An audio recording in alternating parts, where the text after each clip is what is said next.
the sidelines for a long time. Now I'm finally getting in the game. It's about time. This is my time. This is my time. The only thing I consider impossible is losing. I've been waiting on the sidelines for a long time. Now I'm finally getting in the game. It's about time. This is my time. This is my time. The only thing I consider impossible is losing.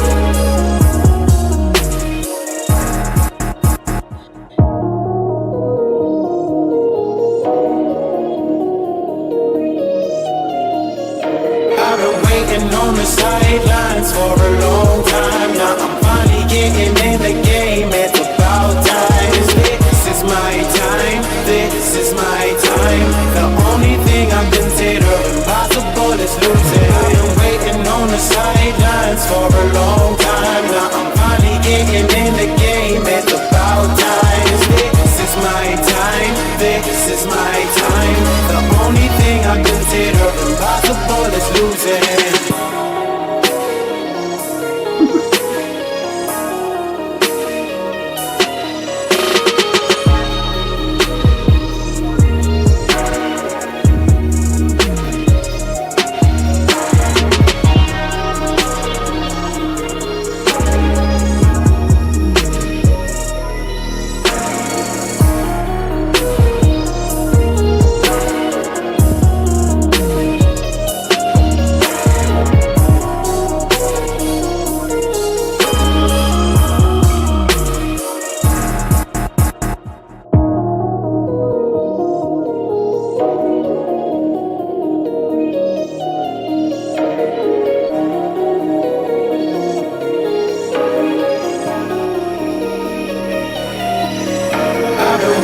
On the sidelines for a long time. Now I'm finally getting in the game. It's about time. This is my time. This is my time. The only thing I consider impossible is losing. I've been waiting on the sidelines for a long time. Now I'm finally getting in the game. It's about time. This is my time. This is my time.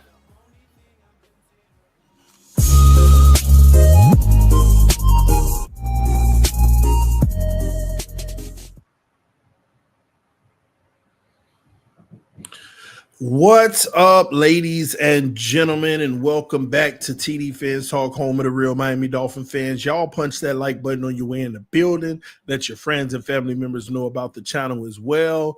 Listen, man, we got a lot to talk about. Zach Wilson out here saying he still feels like he can start. Stefon Diggs to the Patriots, man. We also got Russell Wilson going over to the Giants. We're going to talk about that and so much more right here on TD Fans Talk. But before we get started, shout out to the mod squad. I see y'all active in the chat right now. Appreciate all the mods. And if you are a member to this channel, make sure you sound off in the chat right now. I don't see a lot of green. So all the members, sound off if you're in here. If you're not a member, become a member now by hitting the join button. All right. Right now, Juan Gonzalez is in the building.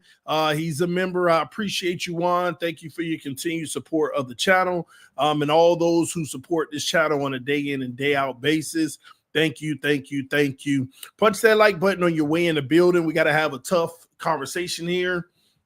We got to have a tough conversation here. We got to have a serious conversation about the future of the Miami Dolphins and how we're going to be able to compete against others in the division. All right. By the way,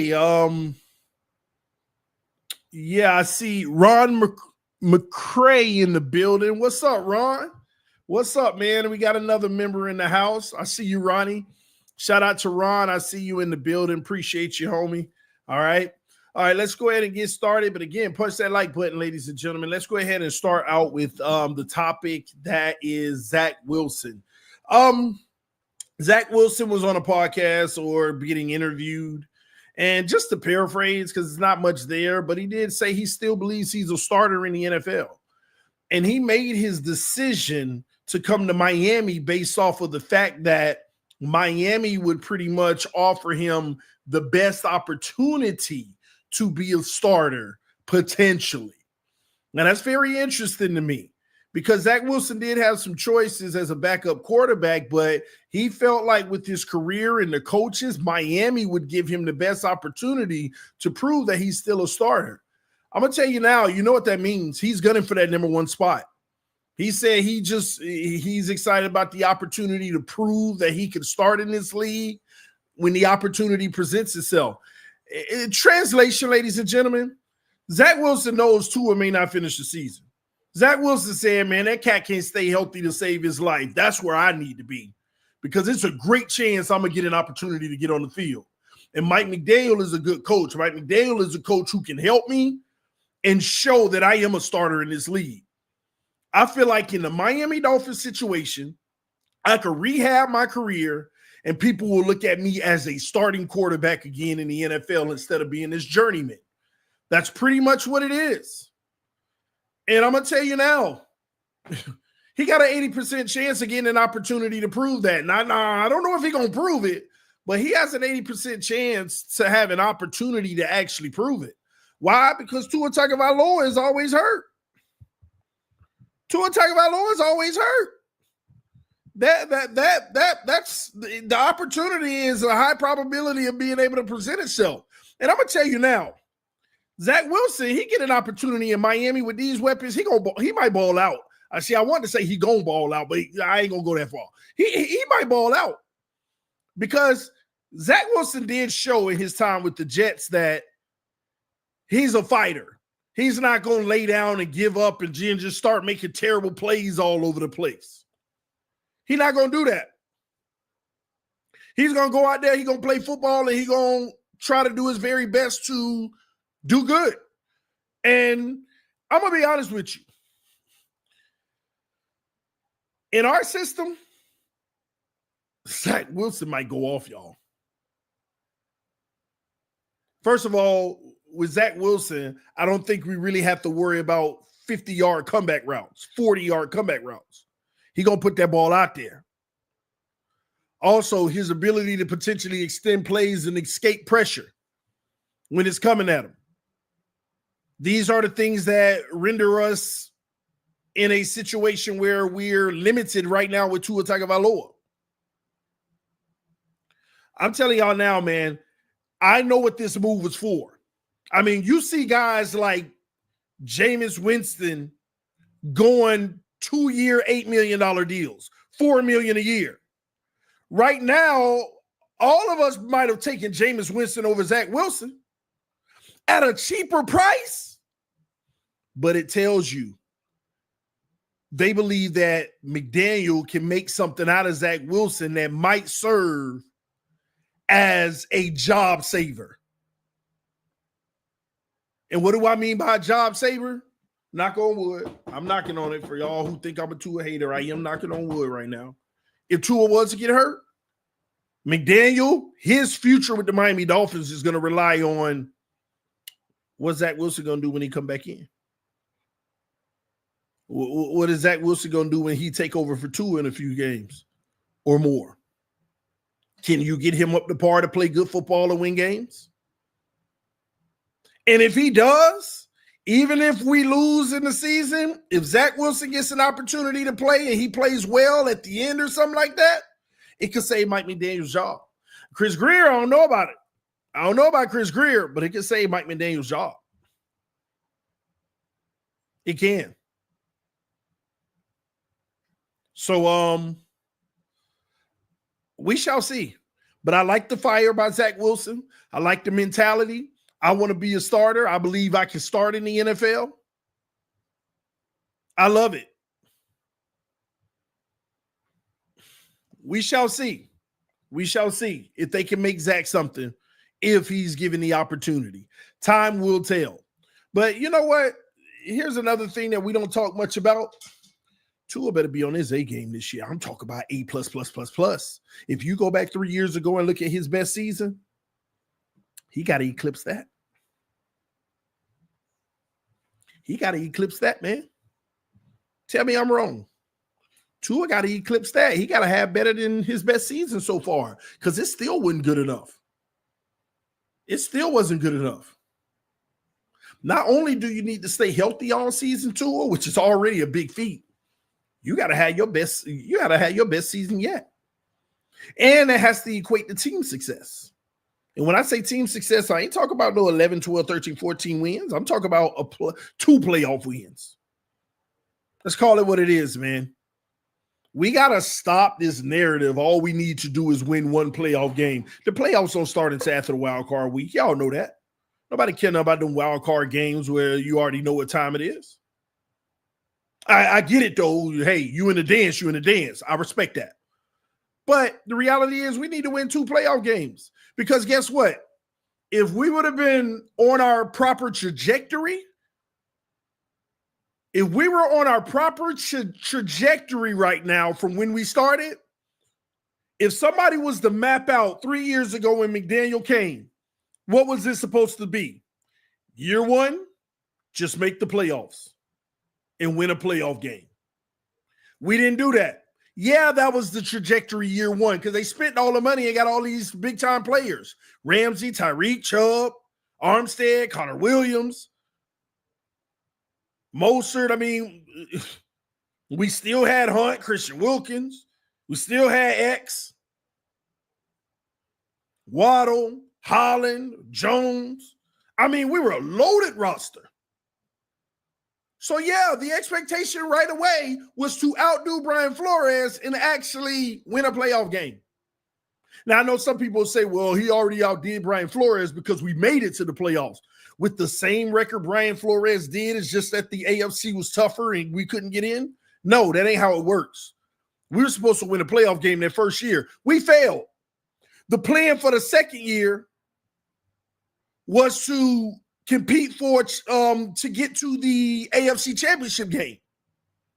What do we do then?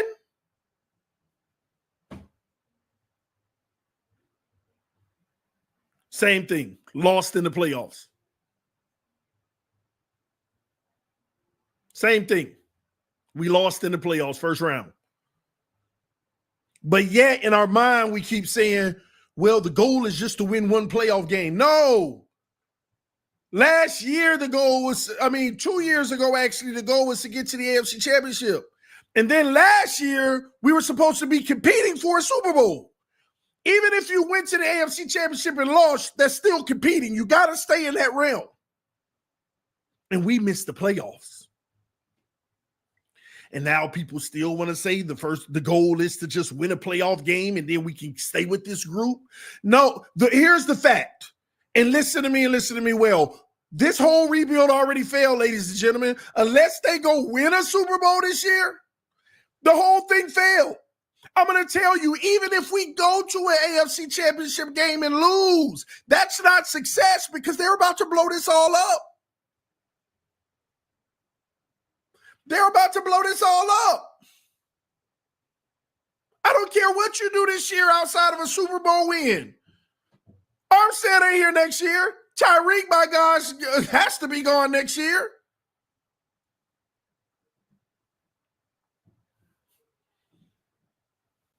The core is going to get here's proof.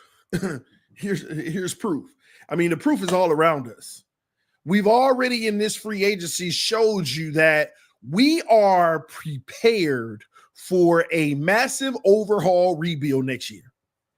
The Miami Dolphins have positioned themselves to be prepared for a massive overhaul rebuild next year. How do I know that? Because we have signed about 13 players in free agency this offseason, and not a single one of them has guaranteed money next year. Not a single deal says we like you enough to where we're going to lock you down for 2 years of a guarantee. Every single deal is a 1-year guarantee, and we'll decide next year. But guess what? All y'all, if we don't want any of you, we have no dead cap from it, really. We really have no dead cap from it.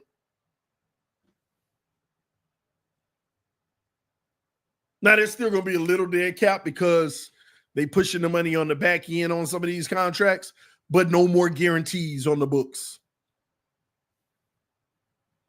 Nobody has a free agency where you don't commit to at least one player for more than 2 years, for 1 year, more than 1 year. Out of 13 players, and no one has real guarantees into next year? No, it doesn't happen. No team does that unless you already know this is the last straw. We're rebooting this whole thing next year. We're rebooting the whole thing. And here's the funny part about it. Say we do have some semblance of success. Even if we have some semblance of success, anybody who balls out, we can't keep because their stock went up and we didn't lock them down really. They're going to be asking for more money or a trade. And we're not going to be able to afford them anyway. This whole ship is going to crumble next year. It's no more next year. We won't have any money to do it next year. And another piece that nobody's noticing. I told y'all this 3 years ago. This is the best roster we're going to have. 3 years ago, I told y'all this is the best roster you're ever going to have. 2 years ago, it was still a solid roster, in my opinion, but it was a little less. But they did a good job masking it. Last year, downgraded again. Did an okay job masking it, but it started to show in the regular season. Nah, it ain't it. This year, it is clear. Look at free agency. Oh, we're downgrading. You lose Holland, we're downgrading. Still, you haven't replaced Christian Wilkins. You got a rental and Calais Campbell. Now he out here deciding where he want to go. We're downgrading. Same thing with Teron Armstead. If he decides, yeah, I'm still going to play, now you got to pay him. People think that he reduced his salary down to what he reduced it to. He's not playing on that. He only gave Miami the financial flexibility up front just in case he doesn't play. You can go ahead and do what you need to do with your money. And if I do decide to play, yeah, let me eat up some of that post-June 1st money. He's just looking out for the team. And Chris Greer knows good and well he need every penny of that post-June 1st money to be carried over in the next season. I told y'all that last year. I said he need every penny from last year's post-June 1st to carry over. And once again, guess what ate up our post-June 1st money from last year? That Xavier Howard money. Guess what ate it up? All these injuries, having to sign all these players to come in and replace the injuries. That's what eats up your post-June 1st money. You want to save as much as you can for the next year, and then somebody get hurt and you got to go sign somebody else.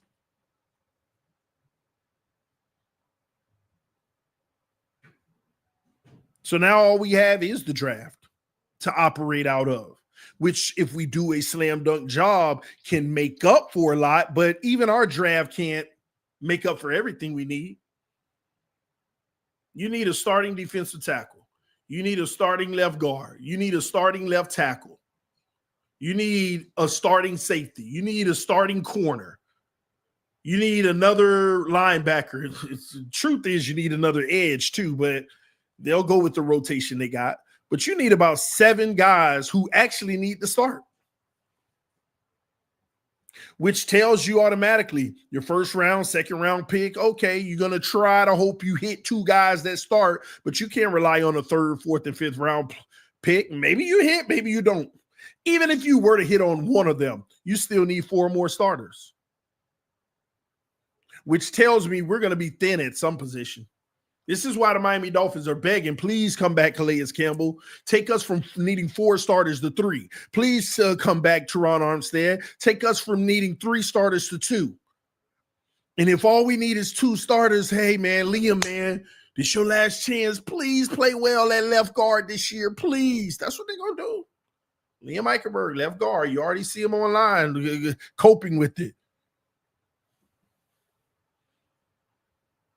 Something like that's going to happen. Then they're going to bring in all these 33 and 34 and 35-year-olds over the next 3 months. Y'all going to be like, oh, he's still solid. Just, same thing. And here's the problem, too. When you need so many starters going into next season and you're trying to fill all the holes and then you finally fill them all at the last minute, like, I think this is solid now, then you realize you ain't got no depth. If you're fighting that hard to fill starting roles, then you automatically know you don't have depth. Because, I mean, let's be honest. What team don't have at least at a minimum 3 starters go down in a season? And if you're the Miami Dolphins, you're going to have 10 at some point. This is where we are now.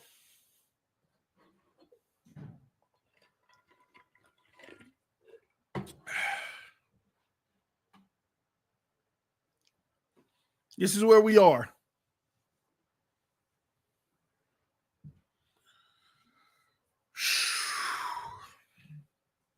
We shall see what the Miami Dolphins do, okay? But here's what's even more concerning. And when I had these conversations, Dolphin fans don't like to talk about them. And, you know, I'm not always right. I was wrong last year when I said the Jets are loaded. You got to worry about the Jets. We usually sweep them. Now we got to hope we don't get swept by them. We got to hope we don't split. We split with the Jets. We split with the Jets. Both games were tough and came down to the wire. Overtime or whatever it was, Tua winning, that came down to the wire. Jonnu game. Then they smoked us the last time. Not smoked, but they beat us the last time.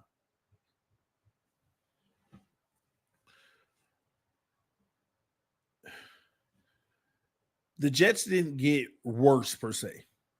They got a much better coaching staff, and Justin Fields is a wild card that you don't know what you're going to get.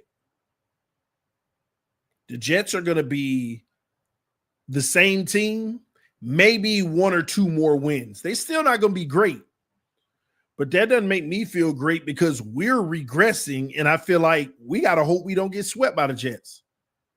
Right now, I got us splitting with them, and that's me being generous. But the problem we have as Dolphin fans that we need to just be honest about, the Patriots ain't coming, they here. The Patriots are not coming, they here. I already know they're going to clip me. That's fine. It's the truth. The Patriots aren't coming, they're here. They have arrived. The team we always beat, but they play us tough. They're not coming. They're here. And them going to be some tough games for us to win. Their defense is going to be top 10. I'm calling it now. Not only are they going to be top 10, let's understand something. Vrabel don't lose to us for some crazy reason. Vrabel don't lose to us.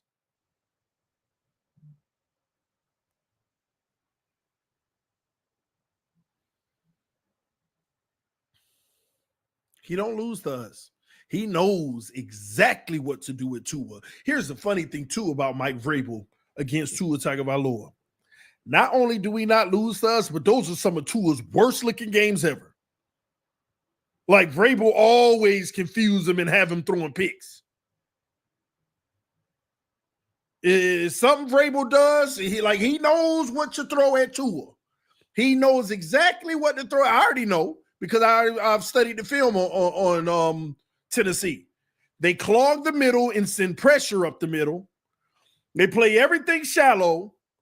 They want you to play your game. They want Miami to play their game. Vrabel loves when Miami plays their game.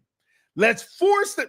First of all, Vrabel's mentality is let's force them to get rid of the ball quick. And Miami's mentality is we got to get rid of the ball quick, playing right into Vrabel's hands.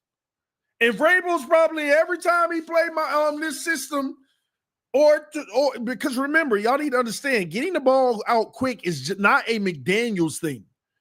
A lot of y'all forgot. It's what we did with Brian Flores with Tua. Both of them knew you don't want him back there trying to process and take time. Oh, well, it was the O-line really. Whatever you want to say it was. We're trying to get rid of the ball quick. Vrabel wants you to get rid of the ball quick. He wants to force you to. So he ain't even got to force us. He's like, please get rid of it quick. Because I'm sending pressure up the middle so that I could get your quarterback out the pocket, and I'm taking away everything shallow. I'm sending pressure up the middle all game long. This is why I need my defensive tackles. What did he do in free agency? He went and got the most expensive defensive tackle and more. I'm sending my pressure right up the middle. Whatever you trying to do to manipulate, and y'all know Tua's game. I'll look right, but I'm going left just to pull the safety. I'm sending that pressure up the middle. Screw all that faking. You got to move. And it shows on camera every time. Vrabel knows. And then I'm going to have all my linebackers within the first 8 yards. Go ahead and try that quick stuff. We run 4 linebackers all in that middle area. Throw in them tight windows you want to. This shows up on film when you play Tennessee 2 and 3 years ago. It showed up on film. This is what they do. Vrabel knows. You want to beat me? Throw outside the numbers and do it consistently. I know you'll get one here and there, but you're going to have to keep doing it. And that's something we can't do. That's something you can't do. So with Zach Wilson, at least when he get out of that pocket, something better might be able to happen if he gets the opportunity, which there's a high chance he will.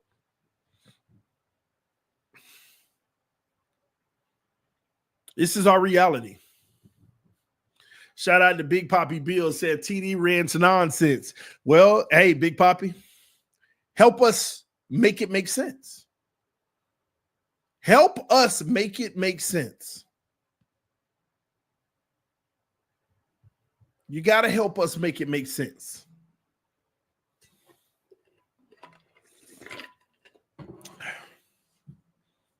But the Patriots, they got their coaches. They got a nice defensive on paper, but they got a nice defense on paper. And I keep saying, here's what they need to do offensively. They got the running game. They got the running backs, right? The tight end room is just fine. Like, I'm fine with their tight end room. They could use 2 more offensive linemen, 2 more receivers, and they're set. And what do they do today?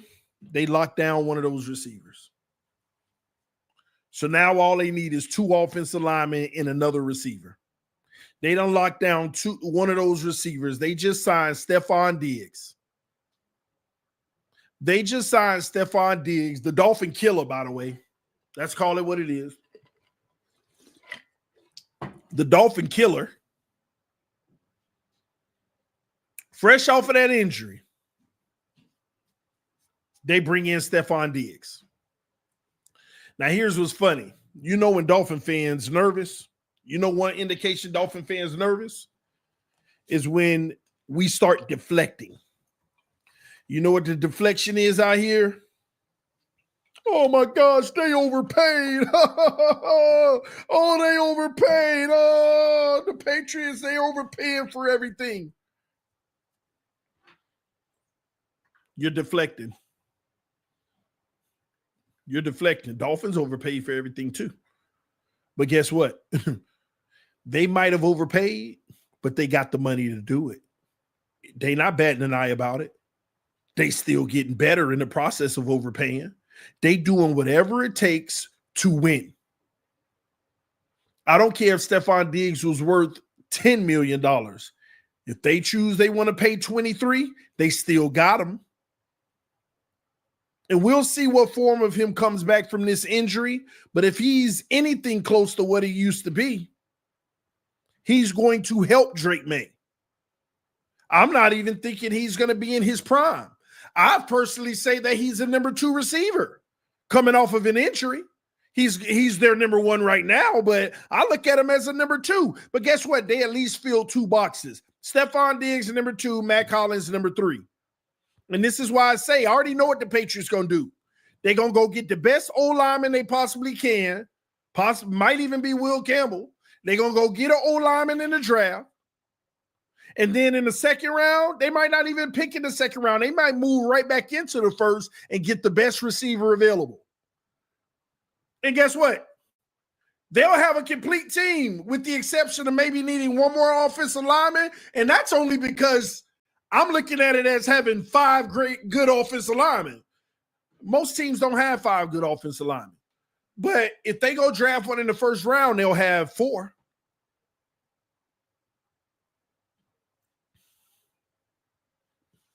But we'll see. We'll see what they do. They still got work to do.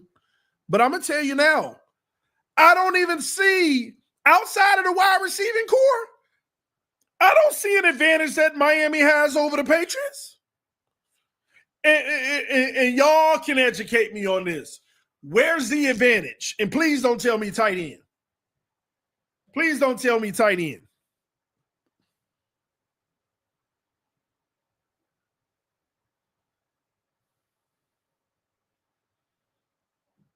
Can you tell me where's the advantage? I mean, I can't even say running back. It ain't like A-Chain had a phenomenal year last year. And the Patriots still, they got their backs. Them some good backs.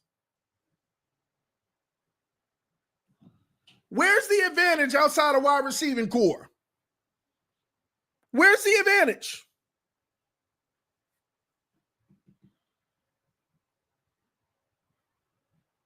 And even with our wide receiving core, do you see their 2 corners? Do you know they got two of the top corners in the league?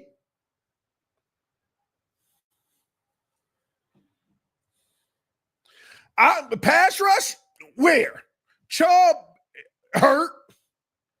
Don't know what I'm going to get out of that. Jalen Phillips, double hurt. Don't know what I'm going to get out of that. Chop Robinson? Y'all, I said we were going to have a real conversation. I'm not looking at Chop Robinson as a great pass rush. He could create some pressures and stuff, but it ain't like he was getting home all season. It ain't like he a made man.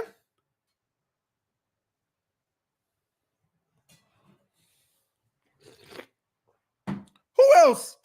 Who else at the pass rush? What are we talking about? Pass rush. What pass rush we got?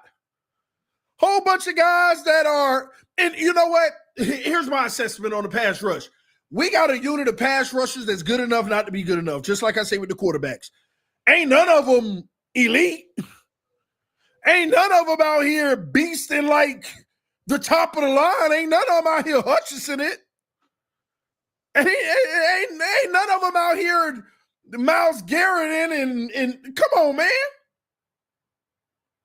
Yeah, like we got like, ain't none of them Cam Wake. Ain't none of them Jason Taylor. Well, who are we kidding? Who are we kidding? They good. They good. Let's not sit here and act like we got the elite top of the line. Stop. We got guys that, hey, I'll take him to start on my team. But it ain't like we got, man, that's a problem. We don't have no problems on the D-line.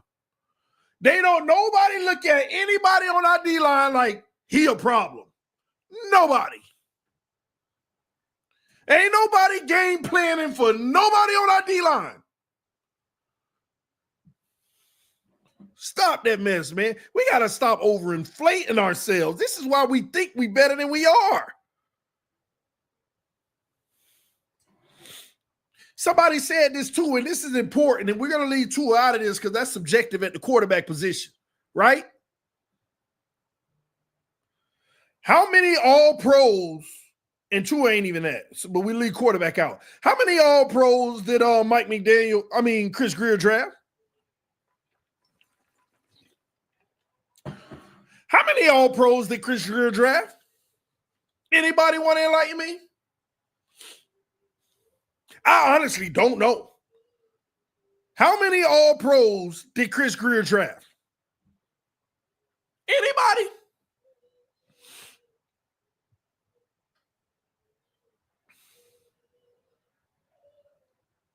How many Pro Bowlers did he draft? Anybody?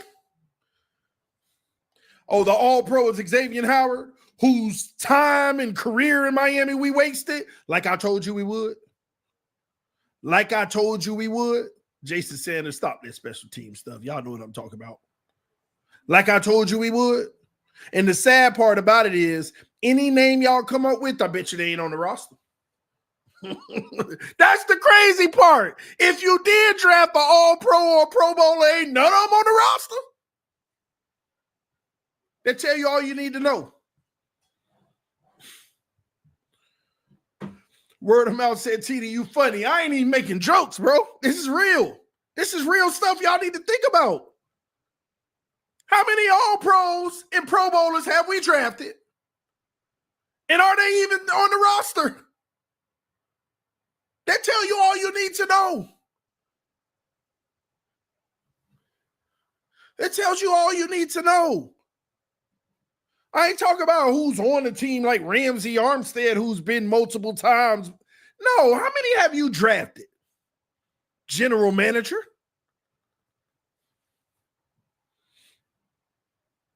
This is where it matters. And we over here raving about our pass rush. We got Chubb, we got Phillips, we got Chop. And nobody view them as special but us. People say, oh, that's a good little pass rush unit, you know. It's like when women compliment other women. There would never be negative. Like men, we don't care. He this, he that. Who cares? We don't care. But it's like when women compliment other women. She's beautiful. She's beautiful. Oh, everybody's beautiful. That's how we treat players on this team. Oh, everybody's great. Until it's time to find a scapegoat to blame for why we lose it. Oh, Eichenberg. Oh, Jesse Davis, Jakeem Grant. Oh, my gosh. Mike Gesicki. Like, until we looking for somebody to blame. Oh, Poyer. Why did we like? But everybody else is listen. This is what we do. We look at all our pass rushers like they're Hutchinson. We look at all the receivers on our roster like they're Justin Jefferson. Now, I get Tyreek. I get that. We look at A-Chain and Jalen Wright like they're Derrick Henry and Saquon Barkley had a baby. This is what we do. All up and down the roster. We even act like Javon Holland was Minka Fitzpatrick. You lied to me. This is what we do.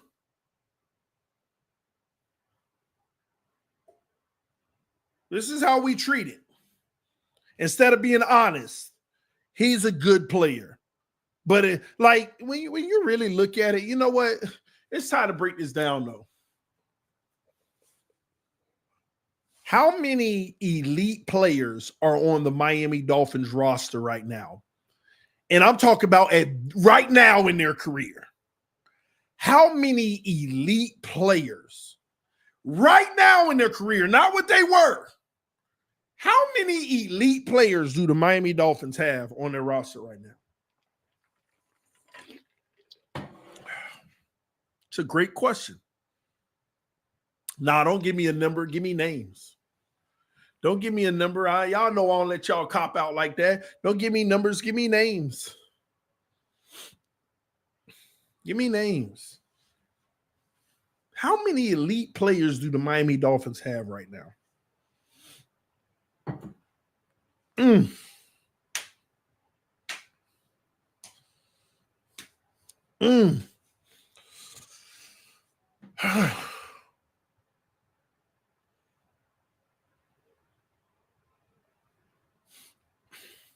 I'm trying to give us 2. I don't know if I should give us 2, but I'm trying to give us 2. And the truth of the matter is both of them could be on their way down because both of them are coming off of less than seasons. Well, one more than the other, but yeah. But I'm not going to hold it too much against them. But Tyreek and Ramsey, maybe. Because what Tyreek did last year, we know how talented he is, but this year is going to be real telling for him. Are you on your way down, bro? And Ramsey,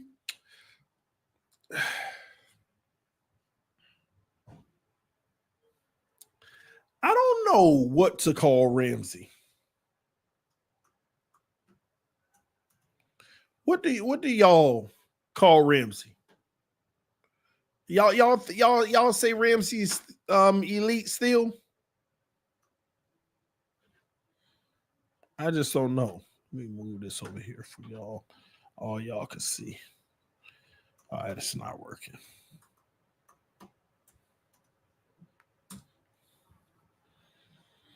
Y'all think Ramsey's still elite or is he really good still?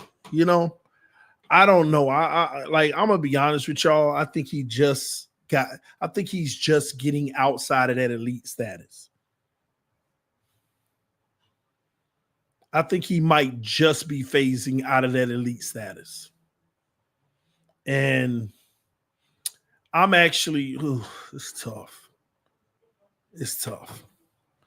Hey, mama girl. Oh, what you doing, huh? Huh? Say hi. Say hi. Did your mama put lip gloss on your lips? Tell her stop it. Yeah, you checking in on daddy? Up. Say bye-bye. Bye-bye. All right, hold on, y'all. You better not be out there making a mess either.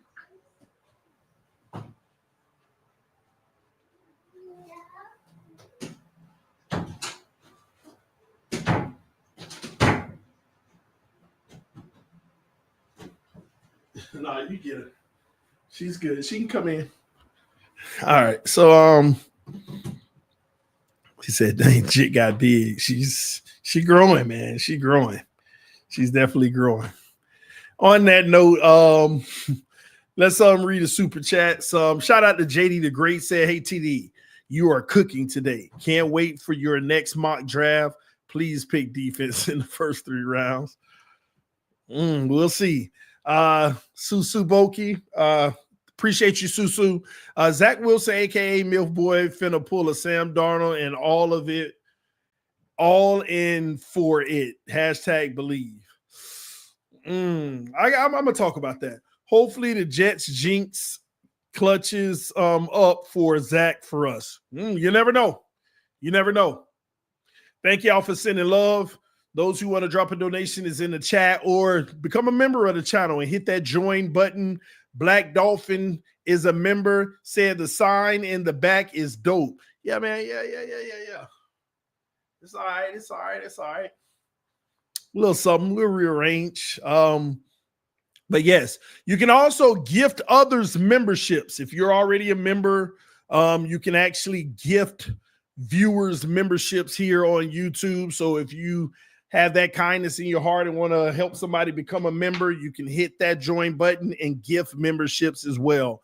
Thank y'all so much for the love and support. Let's keep going because it's a lot that I want to talk about. Okay. This roster isn't good anymore like it used to be. It's still good though. But this is what you got to understand. It's good. It's still good. But I don't think the Dolphins have a top 10 roster anymore. I don't think the Miami Dolphins have a top 10 roster anymore. Matter of fact, I don't even think we have a top 15 roster anymore. Why do I feel this way? because all the big names that have made this roster for the last 3 years and make people eyes open like, wow, look what they got. They're all getting old. They're all getting older. And I told y'all, this is what you got to fight against. Even your stars are going to be getting older. If you don't do it by here, now you got older guys. And then when you're ready to replace those guys, can they live up to the all-pro, Pro Bowl, elite status that you're going to be getting rid of? What are the chances of Tyreek's replacement being an all-pro? Or that good? What are the chances of Teron Armstead's replacement being as good as he is? What are the chances that Jalen Ramsey's replacement is as good as he is? Now, you give yourself the best chance to replace these guys in the first or second round if you find a generational talent, which they are available. But the problem with the Miami Dolphins, we have struck out too many times. We've struck it out so much that we've realized we need to stop drafting at the top. Let's trade them away and bring assets in. And for those who haven't watched me or you're new to this, by the way, subscribe right now, because about 60% of all viewers aren't even subscribed. You watch, but you don't hit the subscribe button. And I learned that is because a lot of you all watch the video, but you don't sign into YouTube. Take the time. It's not fraud, especially to those who are not technology savvy. It's not fraud. Create your account, sign into YouTube so that you can interact with the chat and you can subscribe, because you can't even interact with the chat if you're not signed in. So it's not fraud. Google and YouTube, they're a big conglomerate with crazy security. So go ahead and sign up for your account so you can actually interact and join these conversations in the chat. That's why a lot of y'all are not even not subscribed. I just learned that, because we got too many people that watch every video. It shows me that don't even hit the subscribe button. Show your love and support. Hit that button, all right? So here's the thing. We got to replace these guys. And Miami has missed out. And what I have done on this channel for a long time, especially for those who are new, I have educated on not just the current events on this channel, but history to help you understand context. Some of you listen to me, like you found me for the first time right now listening to me, right? And you say, what is this guy talking about? And then he's just rambling, don't have nothing to back up what he's saying. What do you mean we failed to replace and this and that? I have over time given the proof and the facts behind all of this. For example, and those who've been with this channel for a while, sorry to be redundant because you've heard me say it several times, but people need to, I want you to remember this stuff so that you are not confused on why we are what we are and why it's easy for me to predict what we will be. A lot of people, oh, TD, you were spot on. Man, I didn't think you were right, but somehow you were right. Oh, well, everybody can guess and be right. That's what y'all love to say. It's not hard to see what we're going to be and why we're going to be it. And the reason why I called all this crap that's going on right now, here's why. Here's the number one reason why. Several years back, the Miami Dolphins did not want to extend Xavier Howard. We extended him anyway, but it was a holdout. He was sitting out camp. Oh, he wasn't sitting out. It was an injury. Sitting out camp. It's called a sit-in.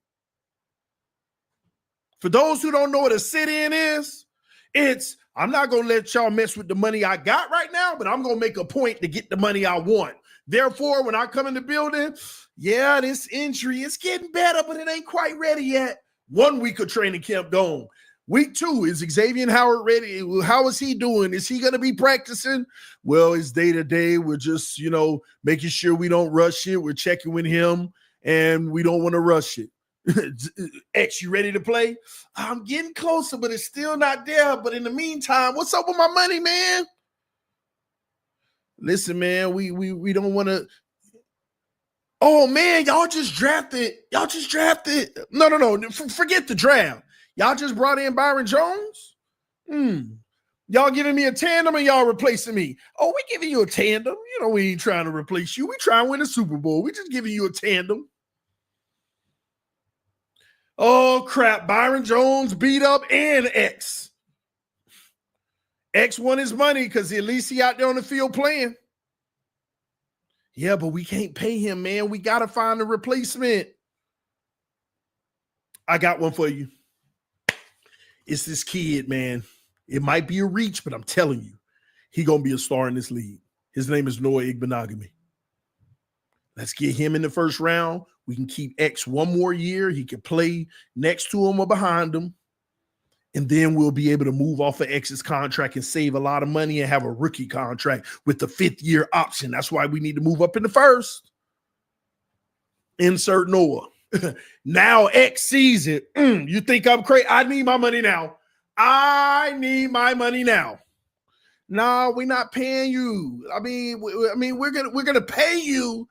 Well, I need more guarantees because I got 2 more years, but I need my guarantee. Yeah, but can we talk about that later? No, we need to talk about it now. Well, we need you to play. We gave you a contract. We need you to play.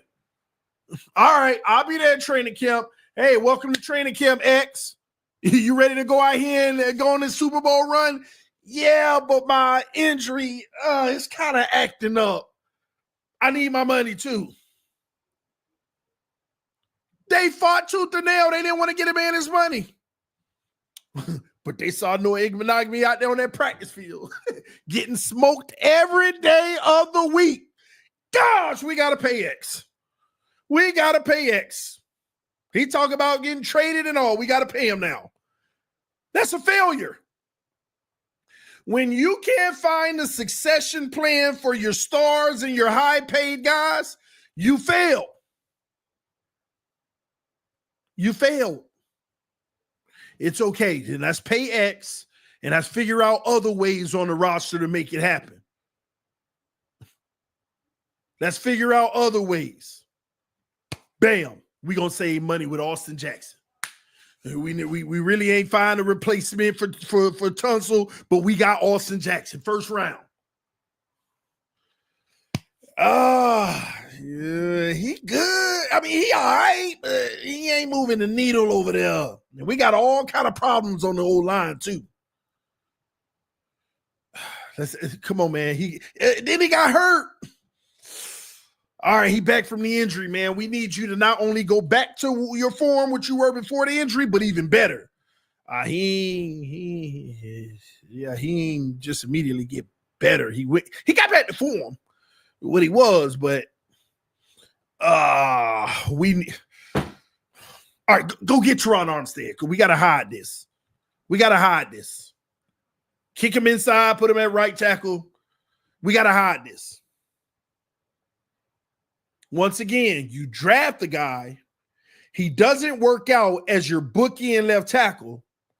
So now you got to go spend more money than you should have had to on Teron Armstead. It's all good, baby. It's all good. We're going to save money. You know where we're going to save money? We're going to go get this guy Channing Tindall. Jerome Baker, bye. Jerome Baker played 1 extra year than he should have with the Dolphins. Channing Tindall didn't work out. So now you keep on paying these $5 and $7 and $8 million linebackers trying to make up for it. Y'all ain't noticing that? How much Channing Tindall costs? Way less, and that was supposed to be the guy to save you money. That's why we keep every year rotating the whole. Like, y'all don't notice every year we got 2 new linebackers?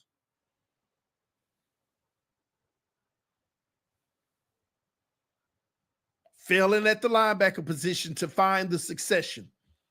That wasn't it. They weren't even supposed to franchise tag Mike Gesicki.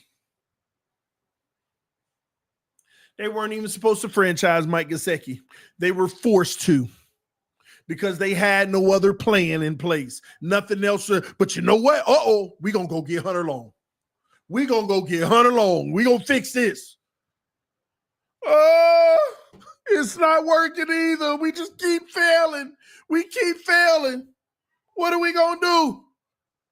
Oh, I know how to mess their head up. We're going to fix two things at once. X out of there, Ramsey in here. We're going to send Hunter Long in the Ramsey deal so they forget about him. Because it's Ramsey. Oh, we got Ramsey. I still remember sitting right in my car, driving to Orlando in the passenger seat. The wife let me go live. I'm on there. Oh, we got Ramsey.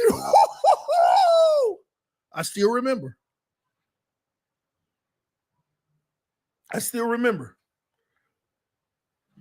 Hiding Tyndall and hiding the fact that you ain't find a replacement for Xavier Howard either.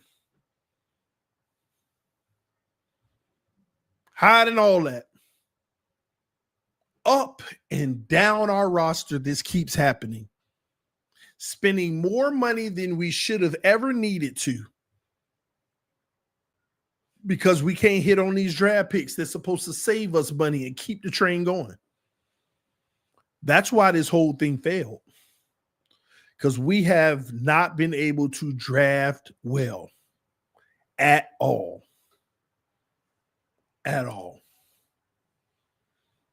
Christian Wilkins, they've been trying to prepare for his exit for years, believe it or not. They never had intention to sign Christian Wilkins long term. Benito Jones, Pillai, the guy from overseas or whatever. They've been trying to find that other guy.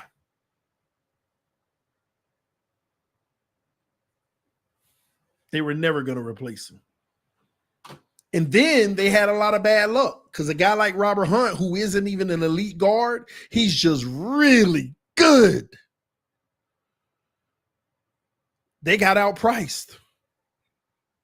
They were thinking Robert Hunt is a hit. And when it's time for his contract, we probably can pay him about $12 million a year. The man went and got 20.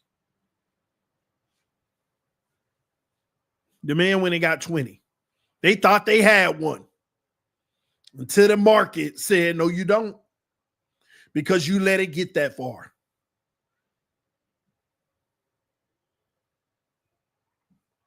And here's the shame of it all. Y'all gonna name a whole lot more than me, but there are two players, in my opinion, that was an absolute fail for the Miami Dolphins to why they're not on the team right now. There are two players that shows you the epitome of the failure of this front office that should have been on this roster right now. And it wouldn't have cost you a lot of money at all. They were right there ready to be a Dolphin. And you shunned both of them. Number one, Andrew Van Ginkel. Are you kidding me?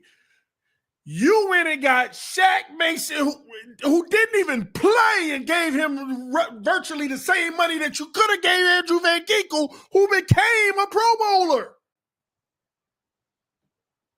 And we wouldn't be sitting here crying about Jalen Phillips. Matter of fact, you might have not even needed to use the first-round pick on Chop Robinson. You could have probably have gotten another great player. Yes, all pro, excuse me.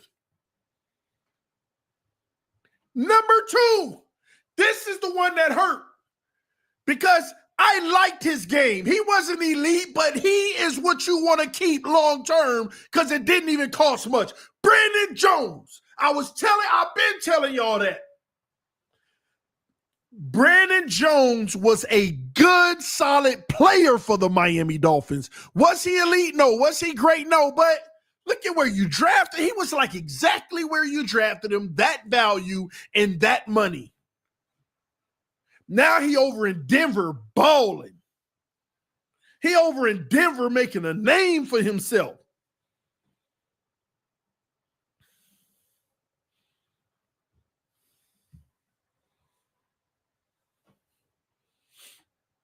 Was he, Glenn? I didn't know that.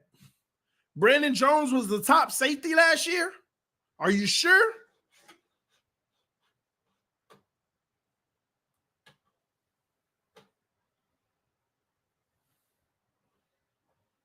You might be right. I just didn't know that. I'm going to look him up now because you know I'll find out. I'm looking it up now.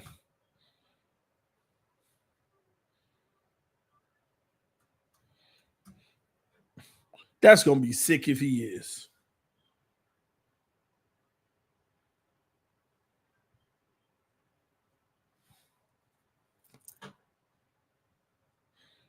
Hold on.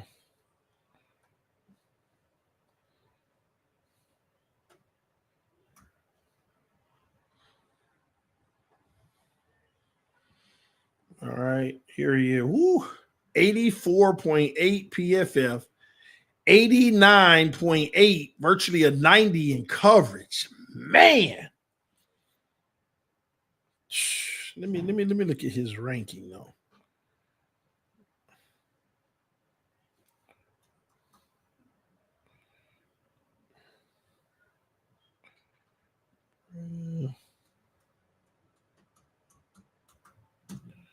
I know he was balling, but I ain't know he was number one. Let me make sure.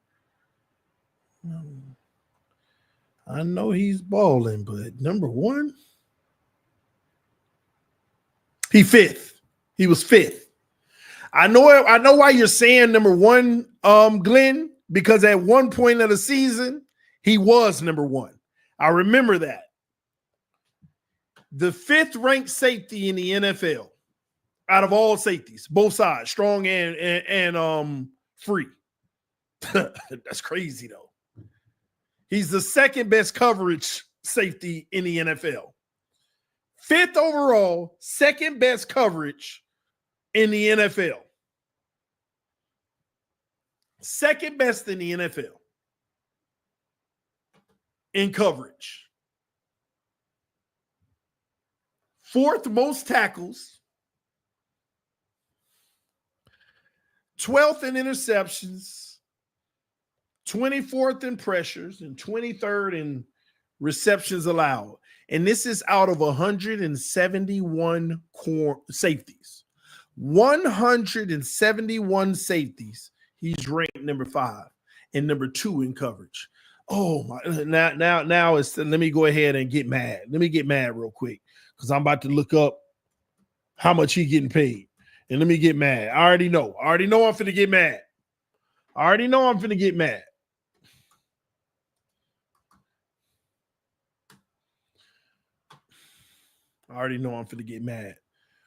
I promise you. Please be 15 million or something and shock me and be like, oh, yeah, I wouldn't have did it. But if it's under 10 million, man,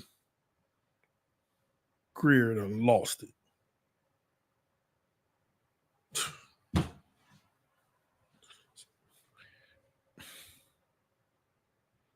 $6.6 million a year.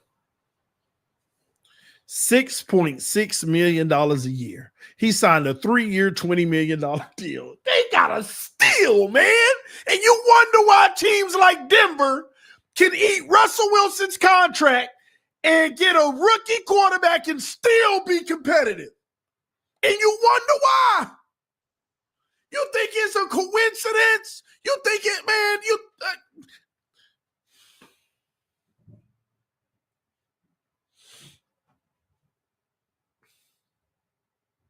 it's stuff like this to have the 5th best safety in the NFL making $6 million a year. Last year, he accounted for 1.3% of the cap. The man was only a $3.3 million cap hit last year. Make it make sense. And he jumps up to his highest cap hit this year of $9 million. But come on, man. He goes up to $9 million this year. That still would have been a steal. This is crazy.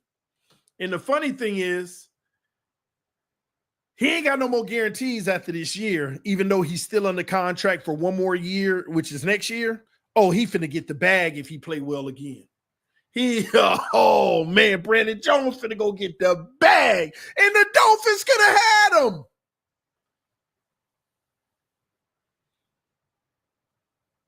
You wouldn't even been worried about Javon Holland, who we're losing anyway. And here's the crazy thing.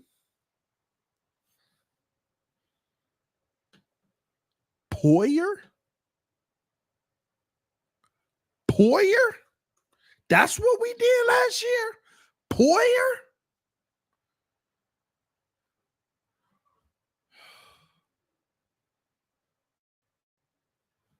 But I also get it. These are the small things that y'all don't recognize when I say our cap is trash because we're trying to hide all these bad signings.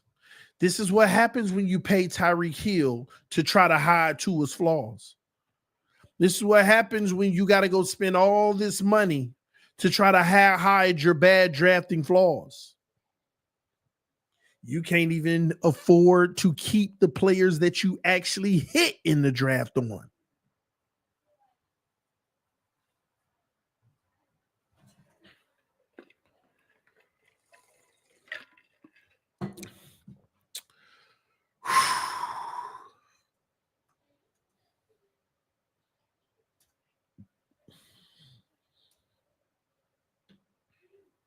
It's ridiculous.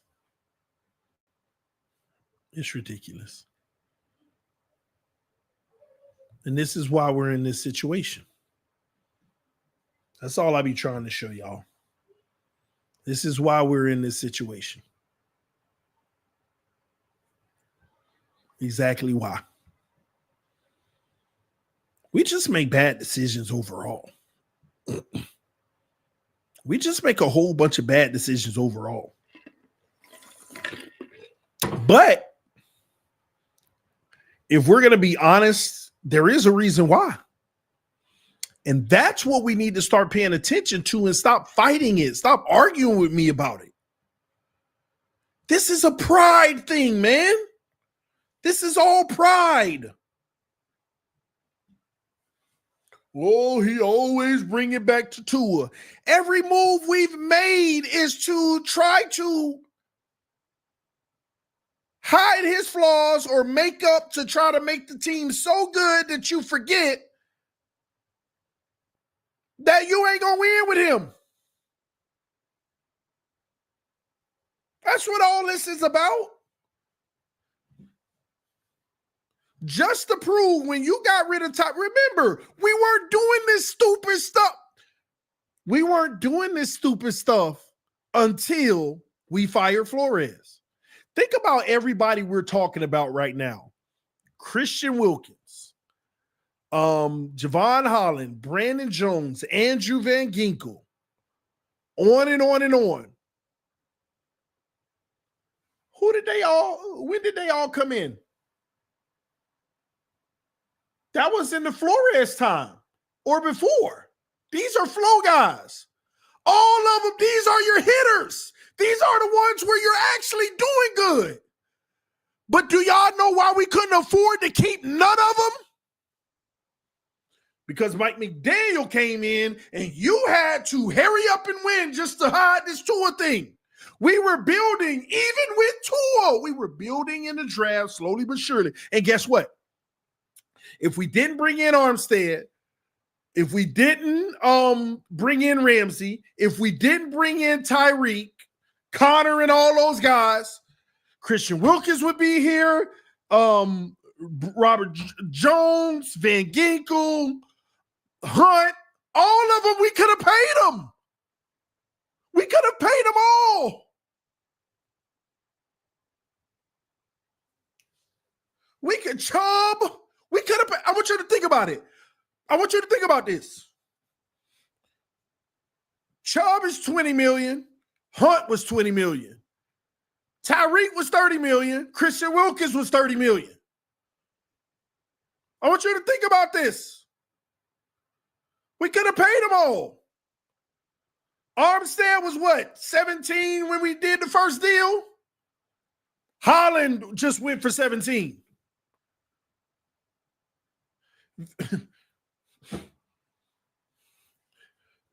You can't make Van Ginkel was 10. Connor was 10 at the time. 8 or something like that. But that's what it is.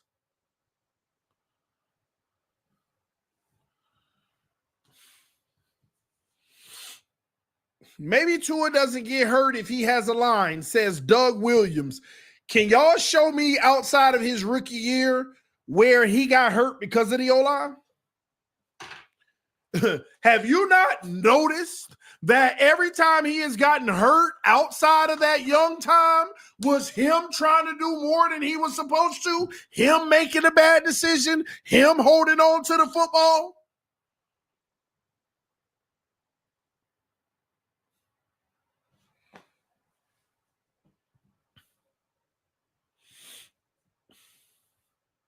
Stop blaming the O-line on his injuries. That's not true.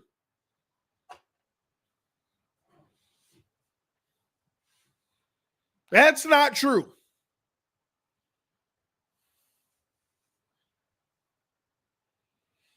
Now, can the O-line be better to help him take some weight off of his shoulders as a quarterback? Yes. But the O-line could also be better for many other teams in the NFL. The O-line could have been better for the Commanders last year. The O-line could have been better for the Texans last year. Yeah, the O-line could have been better for the Chiefs in the Super Bowl last year. Like, come on.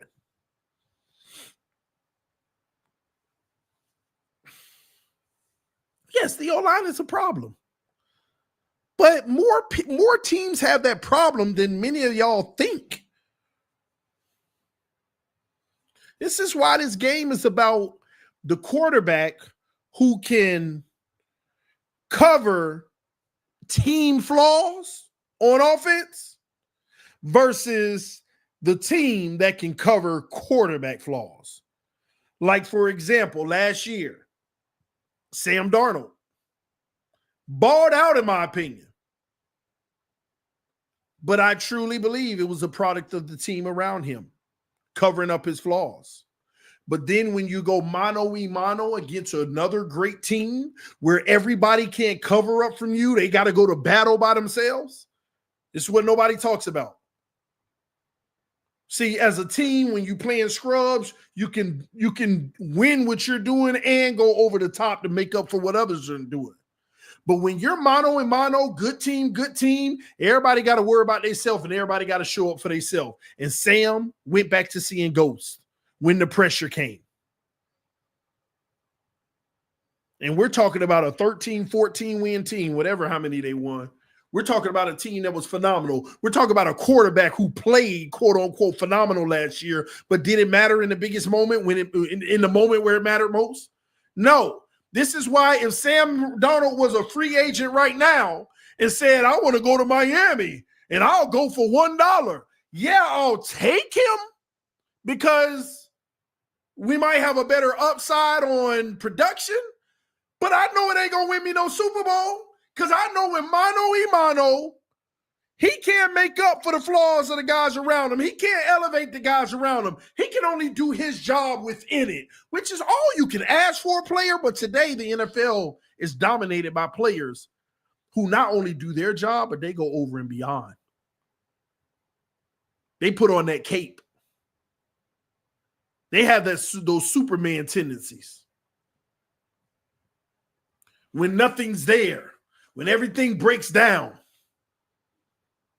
they tend to make something happen. Not always, but enough to where you notice it and say, wow, this guy's special. I don't care if you like him or not. Tua ain't one of those guys. Never has been and never will be. Stop being fooled by a national championship throw where he blindly threw it, looked right, throw left, touchdown, we win. Like, stop looking at that thinking, oh, he's done it before. I mean, if we could get that back, he ain't never win nothing other than that.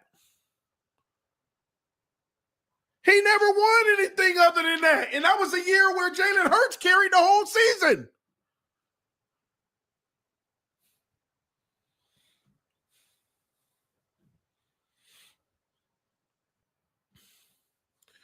T. Jones, you can tell I never played QB. That's fine. But ain't nothing I'm saying is false. You can say, oh, I could tell you never played QB because you feel it's harder than I make it seem, whatever you want to call it. But you're in the NFL. Nobody makes excuses for you because the position is hard, because it's difficult, and guys should be able to get more slack than what people expect of them. No, because I see people out there balling. I see people out there in a similar situation getting the job done. Can you please tell me who had the better roster last year? The Commanders or the Dolphins? Who had the better weaponry last year? The Commanders or the Dolphins? And they O-line win all that now. Guys that get it done regardless. In the big moment, C.J. Stroud was not the same player last year that he was 2 years ago. That O-line was also the worst O-line. But what happened when it mattered most in that first round of the playoffs? O-line was still trash, and you could see it, but he made plays. Put the team on his back when it mattered most. Put the team on his back.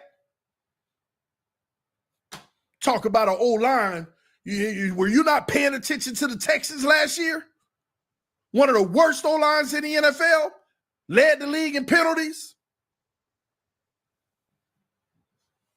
Man out there running for his life, but it didn't matter because in the big moment, we still finna go out there and give it everything. And we still gonna go out there and make plays.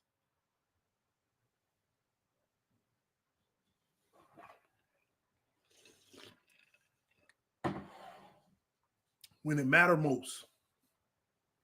Do you have a gamer, a baller, or do you just got another guy that you like and he good?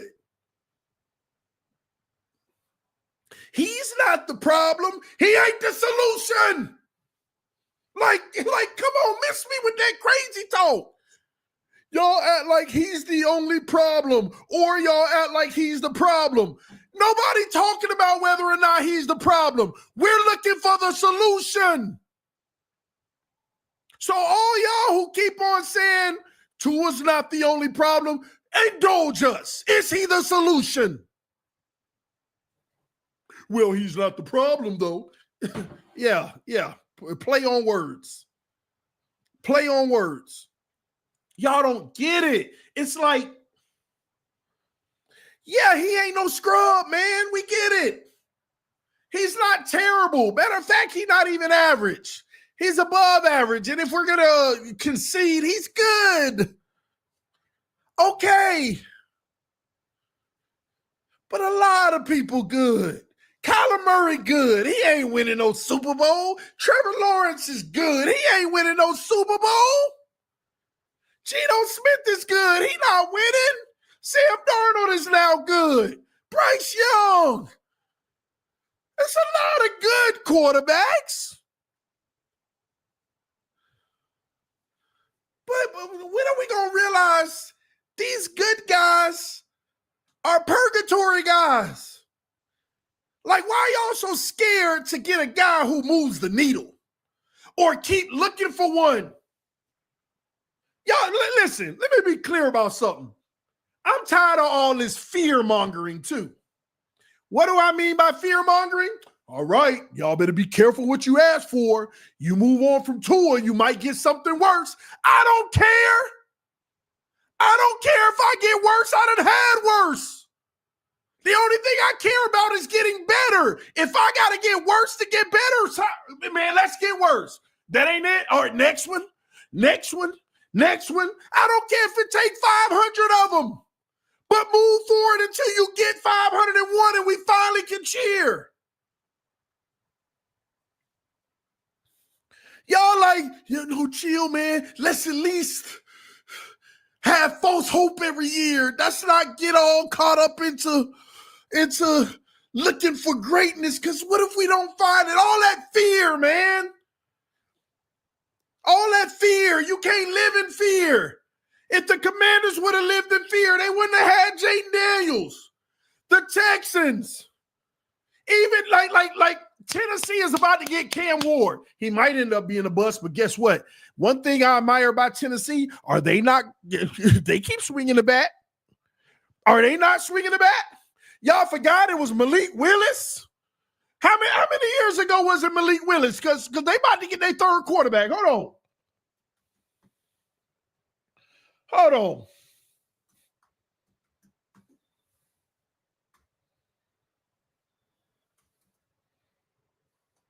How long Malik Willis have been in this league now, man? You can't make this up. You can't make this up. They about to go get their third quarterback in 3 years. In 4 years. It was Malik Willis. Then it was Mayo boy. I don't even know his name. Who's wondering what they gonna do about that? And they already like Cam Ward time. I'd rather be them. They about to get Cam Ward. I'm telling you, Cam Ward finna be that dude, man.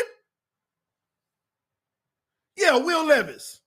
Cam Ward finna be that dude. And if he busts out, oh well. But I admire that they keep swinging the bat. Because I'm telling you, I'm going to lose it if he turn out way better than Tua and become a franchise quarterback. It's a smart mentality, Malik Willis. No, we got to give him his proper time. You never know. He can take another level like Tua. Like, come on. Are you kidding me?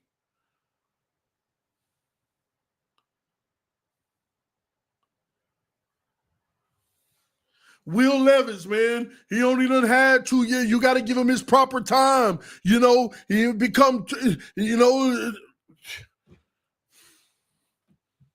with y'all theory, the Titans would still have Malik Willis. Like, and here they are now, man. It doesn't matter that he was a second-round pick, Glenn. They put him on the spotlight at one point and gave him a chance. That's all I'm saying. They at least keep swinging. But then they went Levis. Put him in the spotlight, gave him a chance.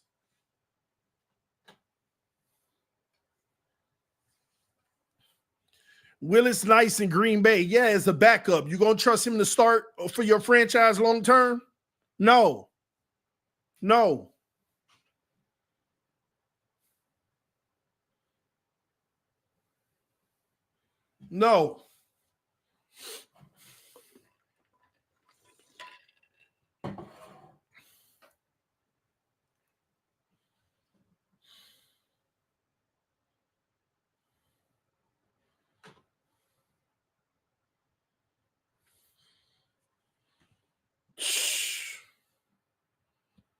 Tannehill being the best the Titans have had is wild. But look at even that. They weren't scared to bench Mariota in the middle of the season to go with Tannehill. Tannehill comes in and they go to an AFC championship, and they weren't scared 2 years later after giving him a deal to move off of him, give Malik Willis a chance behind him. That ain't work out. They draft a quarterback in the first round in Levis. That doesn't work out. And now they're about to get Cam Ward, number 1 overall. What needs to be, stop worrying about who they've been trying to make a franchise quarterback and look at the behavior. Because in the last 5 years, they're about to land potentially a high probability franchise quarterback. The highest probability that they've had with any pick. They're about to land him. in 5 years. And even in those 5 years, they went to an AFC championship game. That's even more telling. AFC championship game. And they still moved on. 5 years. They about to get their franchise quarterback. Are the Dolphins going on 25 years? Are the Dolphins going on 25 years or what?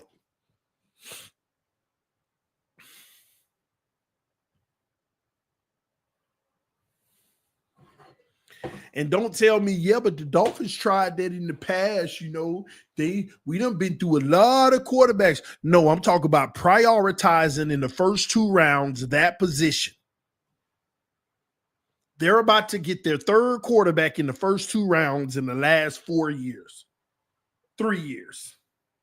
They're about to get their 3rd quarterback in the first few rounds in the last 3-4 years.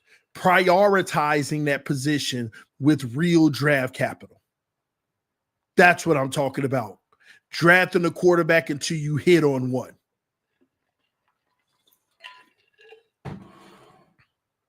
Yes, the Broncos did it too. It's crazy, ain't it? The Texans are way off better than us, and they gave up all their draft capital, and they already in a better position. Now, you want to know what the coup de grace is going to be? What the real slap in the face is going to be and the real embarrassment? You want to know what the real embarrassment is going to be? If a specific team ends up with a better record than the Miami Dolphins, it's going to be the biggest embarrassment of all time. If the New England Patriots have a better season than the Miami Dolphins or the Jets, either one of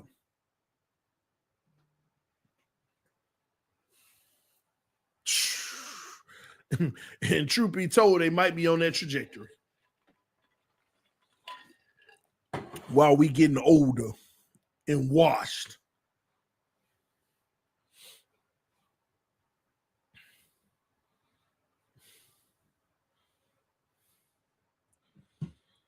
Somebody said the Browns. You might be right, man. You look up and they got a better season than us.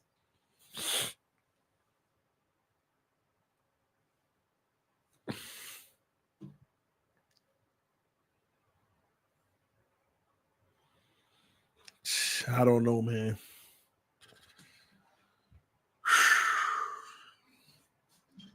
Let me sit down, man.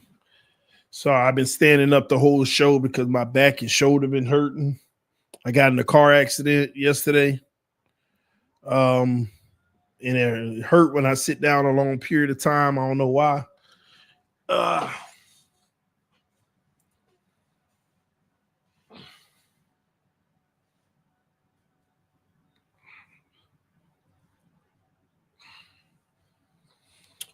Yeah, man.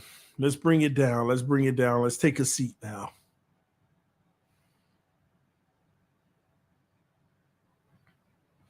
All right. Yeah. Yeah, it was a car accident yesterday. But I'm here, man. I'm here. I appreciate y'all. Just a little painage because I done been in a lot of accidents, and any little thing really like flare me up. Like now, I done been in so many, and now I'm tired of it, man. It's crazy. I think in the last 10 years, I probably done got hit 7 times in a car accident. Real talk, no exaggeration. Like, and never been my fault. Never. I'm just tired of it, honestly. All right. Let me read some of these super chats that y'all have blessed me with. Thank y'all so much. I am humbly grateful when I see this color on the screen because, as I always tell y'all, what it tells me is people enjoying the content and they're supporting what we're doing, because with the price of things in this world and everything, This is people's hard-earned money, and I respect that, and I appreciate it for those who do donate to the channel. It means a lot. Thank y'all so much. Can't thank y'all enough. All right, let me see here. Golden Thumb said, TD, when we ditch Tua, how do find the next guy? Listen, man, I don't have the answer to that, honestly.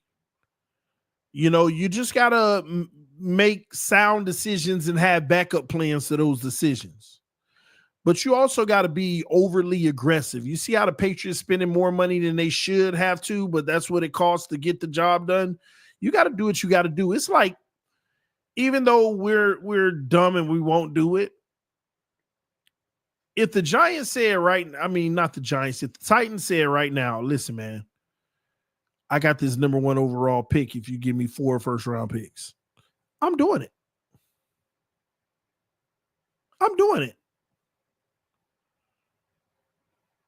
Listen, I'm doing it. You got to be aggressive too. If you think Cam Ward is a franchise quarterback and can be a top 5 quarterback in the league one day, I'm doing it. I don't care. If I fail, it is what it is. Matter of fact, I'm on the phone right now. Hey, Tyreek Hill is on the block. Who want him? And I'm going to pay most of the salary, obviously. All you got to do is give me the draft pick. Nobody want him for a first, I'll take the second. Jalen Ramsey available right now. Who want him? Give me a second. If not, a third. That's where I'm at with it. I'm taking Tyreek and Ramsey, and I'm trying to get back a second and a third. Then I'm going to take that second and that third, and I'm going to try to flip it for a late first. If I can. Maybe it's a second and 2/3, and I can get pick number 32. But there I got 2 first-round picks right there. Next year's first-round pick and 2027 first-round pick. Here come your 4 first-round picks. Why do I care about having Tyreek and Ramsey right now when at the end of the day, we're going to blow it with them anyway, and they're going to be gone next year anyway or the year after? So what's the difference? Give me my quarterback in the building, and I'll build around that. Let's go, Cam Ward. We're not even going to have a good season, bro. But you know what? We're going to build around you. We're going to have a season where you get to go out there and make all the mistakes you want. I don't care if you throw for 2 touchdowns and 4,000 interceptions. Just go have fun. Feel out the NFL. Take risks. Throw whatever you want to throw. And then so I can get this dead cap off my books. And then next year, I'm building my team with my quarterback. You got to go get that guy, because if you don't have that guy, you're going to have the wrong guy wasting all the talent that you drafted and everything's years. Have y'all haven't sat back and thought about that? When we drafted Christian Wilkins, you know what? I want y'all to interact with me in the chat real quick. I need quick answers because I got a point to prove. I got a point to get across here, and I want some quick answers. So get ready to type in the chat. Were you excited when we drafted Christian Wilkins? Yes or no? Were you excited when we drafted Christian Wilkins? Let me know in the chat. I was. Some of y'all may have not have been fair, but I was. And guess what? What was the excitement for? He ain't here. He ain't here. Were you excited when we drafted Jalen Waddle? He got a new deal, but what, we going to do the same thing to him eventually? Because 3 years from now, Waddle's going to be considered okay. He's at that top of that thing where age itself is going to start bringing him down. And to be honest, I've been trying to avoid a conversation about Waddle, so I'm going to leave it alone.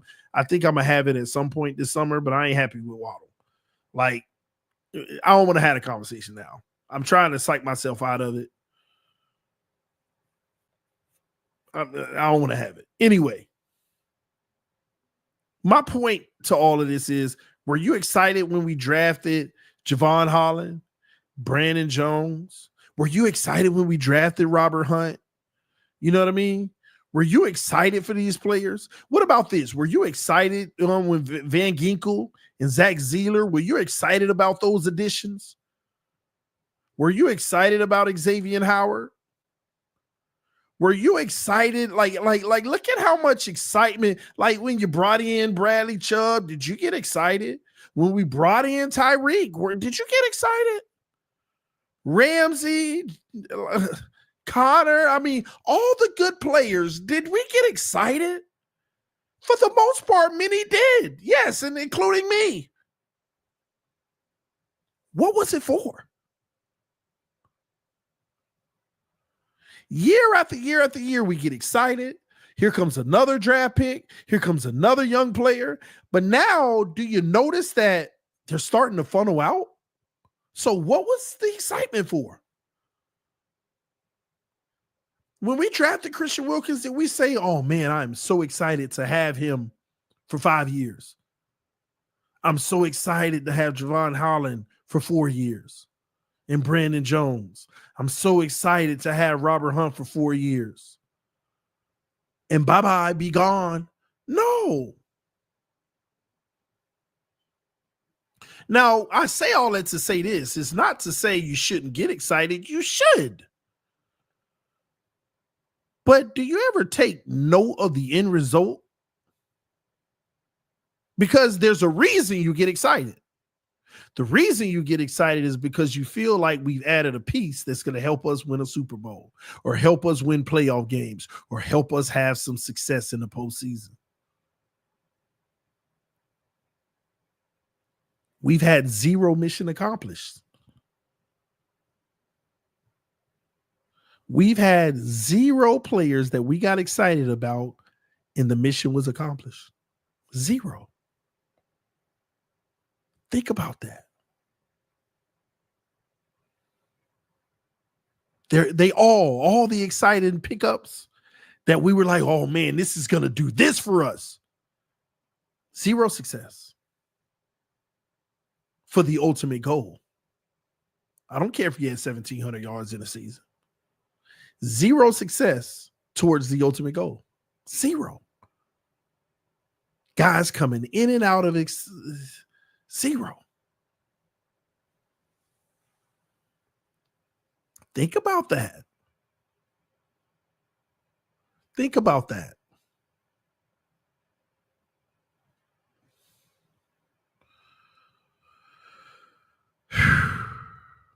Think about that. What is it? What is all of this for? We're fooling ourselves.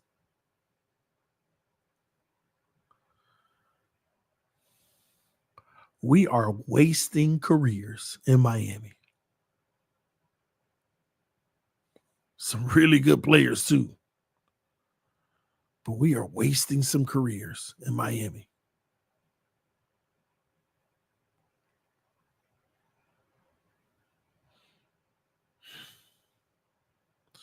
So, Crazy Dolphin said, I wanted Waddle over Devontae Smith. Well, you got what you wanted, but let's back up for a second. Don't knock that. Because if we would have got Devontae Smith over Waddle, I don't see any reason to suggest it would have been any different. We'll be wasting Devontae Smith's career.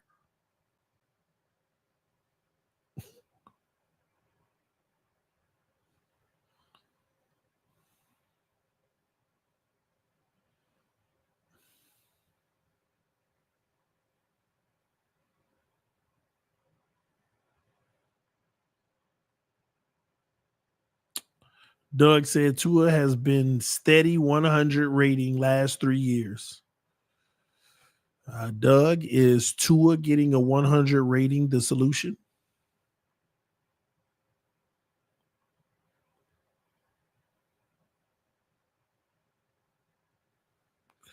Glenn says, stop, TD. At the beginning of the season, you will be excited again. That is what you call a fan. I totally agree with you. That's my whole point, though, Glenn. I'm not saying that you're not going to fan. I said nothing wrong with you believing and being excited. Don't get my message wrong here. I'm not trying to convince people to stop getting excited. I just want you to see that our excitement never transforms into what we want it to. Like, as a Dolphins fan, and I'm speaking to fellow Dolphin fans, I get sad thinking to myself, some of you all don't know what it feels like to win at the same time of knowing that you really might actually win. You don't know the feeling. If it wasn't for the 2008 Boston Celtics, I wouldn't know the feeling. But when I felt it, I just wanted that feeling for the Dolphins because it'll be tenfold. I promise you it's different. When you like, and I wasn't even a Celtics fan at the time. I just liked the team because I was a KG fan. And I believed in that team. I looked at that team. I said, KG and Paul Pierce, that's nasty. But I like this Rondo kid. And they added Ray Allen, and then they put all these shooters around them. I said, these guys might win a championship for real, for real. And I believed it all season. And I watched all 82 games. Bang! I watched all 82. I graduated college, moved to a whole nother state. And my living situation wasn't perfect when I moved. It was like getting settled to get to where I wanted to be. And I still remember, even on that, it was a little TV I had. I was watching it. And when you knew this is the best team in the NBA and they're about to win it, and I watched every game that season. And when they won it, it was like, it was a beautiful feeling. But I wasn't fully a Celtics fan at the time. But I remembered that feeling, and it was wonderful. It just felt great, man. Every game felt great though, because you knew what the ultimate goal was, and you believed it could happen. And ever since then, I've just been like, I want that for the Dolphins. And the crazy thing is, the Dolphins give you that feeling, but they leave you empty every time. They leave you empty every time. Do we really believe we're going to win a Super Bowl each year of the last 3 years? Did we really believe when Tyreek came, we about to win a Super Bowl? I had hoped, but deep down it was like, deep down I had great doubts, but I was faithful. I was faithful. Yeah, Zoe, I'm a Celtics fan. Period. I want that feeling for Dolphin fans. To see us building something special and we're making the right moves, things are working out. Like, I want to get a new quarterback and year one have the Jaden Daniels success. Or the year one CJ Stroud success. Even if it's a battle after that, I want to know that my starting point is a good starting point. But we out here starting in the gutter, trying to climb out to average and then fighting to keep our head above the average water and thinking that we're really moving the needle. We're not even close. That's what we're doing. We're drowning 100 feet underwater. And we trying to get to another universe. And we think we close because I'm breathing, treading water right above the water level.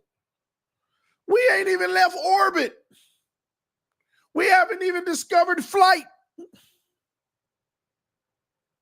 Rocket boosters, what's that? The Super Bowl trophy is literally a whole nother galaxy, and we out here in the ocean trying to figure out how we can fly like a bird.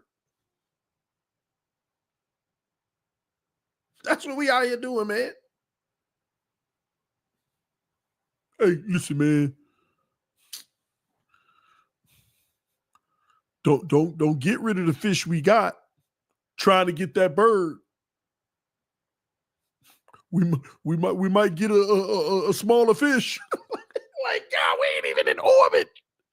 Oh my gosh, we out here arguing about the creatures of the sea when the goal is to get to another universe. That's what we out here doing. We underwater, like, no, man. I'm like one day we'll stick our head above water. Like our ceiling is flying fish gliding over the water to go back in. Oh my gosh. We out here arguing about being a flying fish when the goal is to literally go to a whole nother planet, a universe.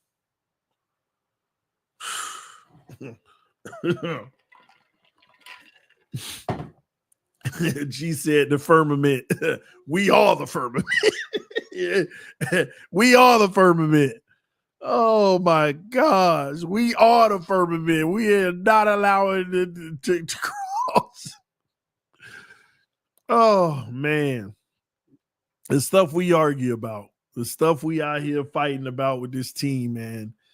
But at the end of the day, I think we all can admit, though, that we've mismanaged this team, this roster. Chris Greer has not done a great job.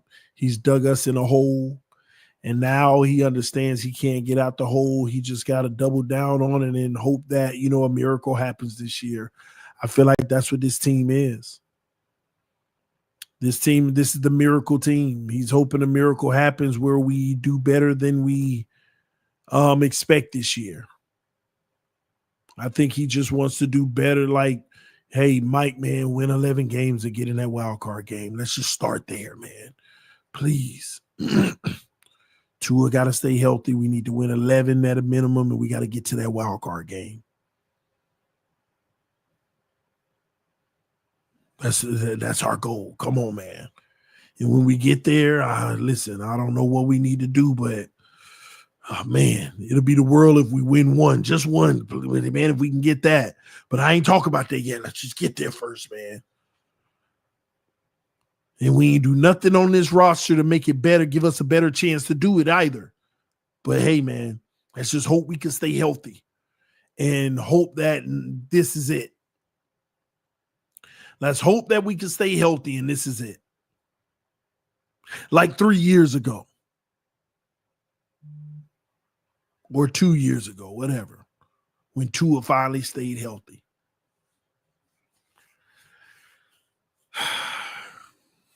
The reason why we're in trouble is because if you're banking on us to stay healthy, then you're playing a fool's game. 1 year it's Tua. Next year it's the O-line hurt. Last year it was Tua and the defensive line. You're going to look up this year, it's going to be the receivers or in the running backs or maybe the safety. Like, banking on health, staying healthy is fool's gold. You want to know why? Because it's not about the injuries. The injuries can harm you from winning a Super Bowl. But having success as a team isn't just about the injuries. The Lions got a first-round bye, and they had more injuries than any team in the NFL. Say that again. The Lions had a first-round bye, and they had more injuries than any team in the NFL. O-line decimated. Defense decimated all over the place. What was Miami's excuse? They got receivers, we got receivers. They got their quarterback, we got our quarterback. Run game, I mean, what was the excuse for them? I mean, they talked about the injuries, but they still got a first round bye. Did they allow that to be an excuse? Nobody. See, y'all ignore those conversations when there's actual real life examples that debunks what y'all be talking about.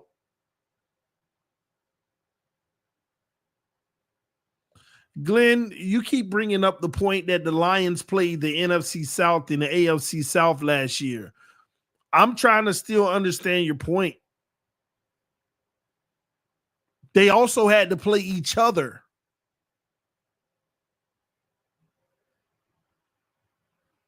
They also had to play each other, Glenn.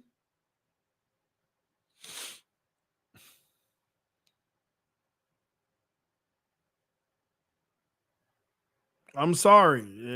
That doesn't go.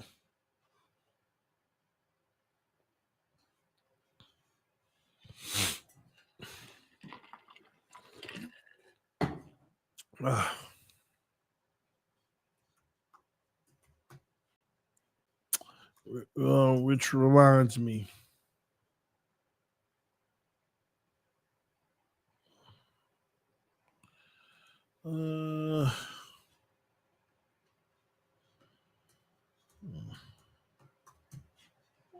Okay, I got it. Easy 8 wins help. Are we really going to use that logic? Ladies, let's get this straight. Are we really going to use the logic of easy 8 wins? Really?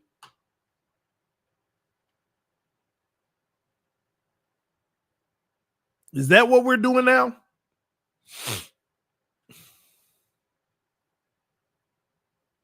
Fill me in. Is that what we're doing? We're going to say that those were easy wins?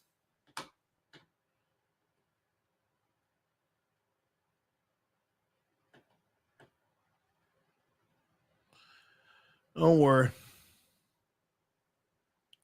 I'll pull it up. I'll pull it up. Y'all want to talk about easy wins? Let's do it. Some of the worst teams in the NFL last year. The Dolphins. Hold on. Oh, wrong year. Let me go to the right year here. Help y'all out real quick.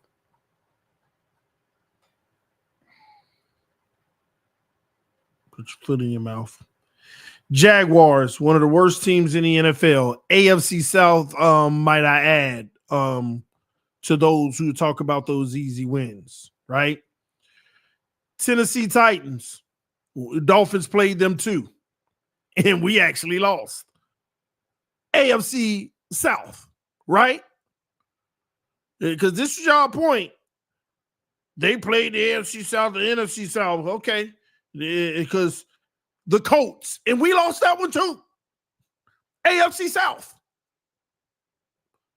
Patriots. One of the worst teams in the league. Twice, by the way. Let me go ahead and throw up the twice.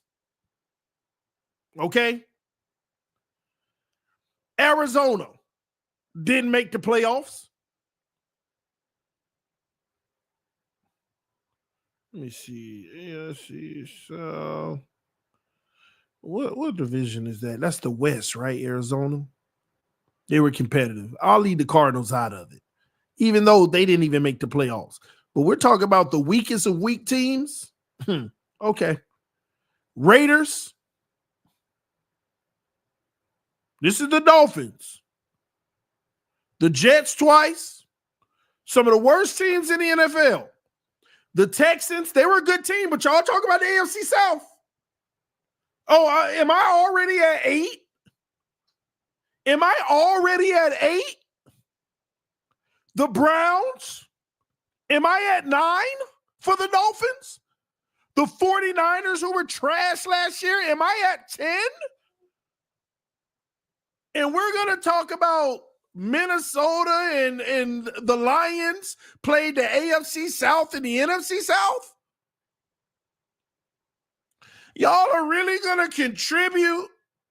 The reason why they had a good season is because they played the AFC South and the NFC South. When the Dolphins, that's 10 games right there against teams that's probably picking in the top 10, with the exception of the Texans, but you did say the South, so I got to include them. So, Glenn, if they can win 13 and 14 games, what's our excuse? Because remember, this conversation is comparing us to the Lions, and you're bringing up the point, yeah, but it's easy to get those wins when you play the AFC South and the NFC South. Help me understand. What's our excuse? They had a tougher schedule than us because at least they had to play each other. Glenn, I'm going to go count theirs just to indulge you, but I just did the math. We played 10 teams that fit that criteria that you're bringing up, and it's only 7 other teams that don't fit the criteria. And that's me leaving Arizona off. So for them, just playing each other alone, like, come on, man. And didn't the Lions play the Bills?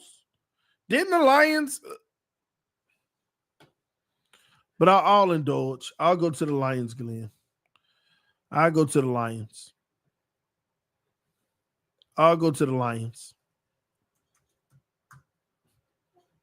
And the crazy thing is, what I need you to understand is, I know that they didn't have the roughest of schedules, but this conversation is comparing them to us. I want comparing them to Miami. I think you meant I wasn't. But in essence, you were, to bring that up, because my point was, of all of this is, the Lions didn't make an excuse for the injuries like we did. So by saying that they played nobodies, technically you are, without thinking about it, comparing them to Miami, because my whole conversation was comparing them to Miami. What's our excuse then? Because this whole conversation is about, what's Miami's excuses when the Lions didn't? Yeah, but they played nobody. But still, what's Miami's excuse then? We ain't play nobody.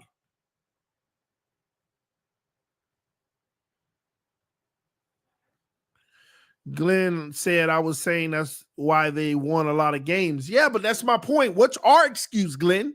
Because that's the preference. That's the base of this conversation.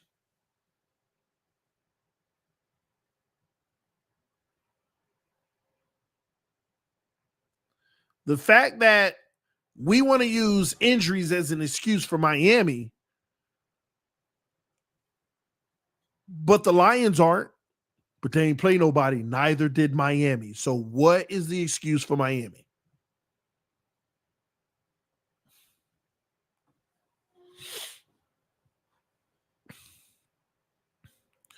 The difference is they won the games they needed to win. Yeah. And that's the point. They did. Who did the Lions play last year? Ooh, Glenn. Your whole argument is about to get ethered, bro. What I'm looking at right now, they had a way harder schedule than Miami.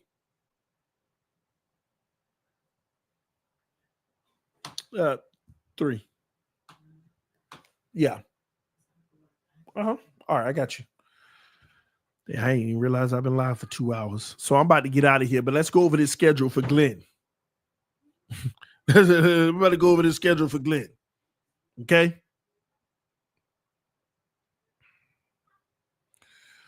Oh, boy. Rams, playoff team. Bucks, playoff team. Cardinals, I didn't count them for the Dolphins. I wouldn't count them for the Lions.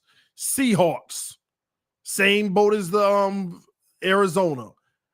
Cowboys, I'm not adding on. And I'm going to go with good teams for the Lions because it's the reverse. Cowboys were bad. Vikings, good team. Tennessee was bad. Green Bay, good team. Texans, playoffs. Jags, bad team. Colts, middle of the road, bad team, though.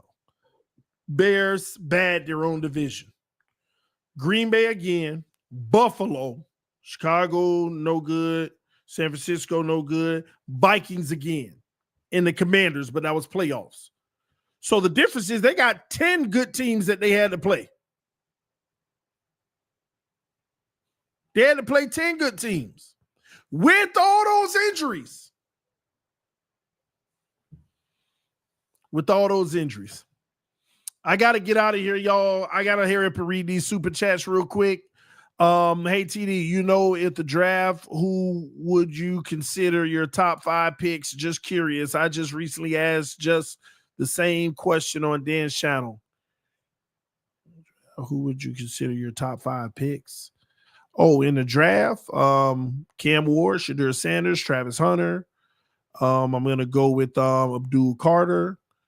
And I'm going to go just for me. I know a lot of people disagree. But I'm going to go Will Campbell. Those are my top 5. Chris Greer has made me realize that Jeff Ireland wasn't that bad as a GM. Oh man, don't be fooled like that. He was bad too. Cam Ward ain't gonna be a bust. He rookie of the year, high probability, but you never know. We'll see. Oh man, prayers to you and whoever was involved. Thank you, brother. Do you think we can somehow get Sanders? Not a shot. TD, if we finish last in the division, I'm gonna lose it. Wouldn't we all? But buckle your seatbelt. TD, do you think there is a world Zach starts if he outplays Tua in camp in preseason? Not a shot in the world. They're not going to do that. They wouldn't dare do it. TD, I believe we have a higher ceiling with Zach Wilson, but also a lower floor. Do you agree? Yeah, that's the perfect way of putting it because you don't know. But a higher ceiling for sure, but a lower floor, yeah. Because Zach can be lower than Tua, but Zach could be higher than Tua, but we got to see it. All right, y'all. I'm over my time. Love y'all. Appreciate y'all.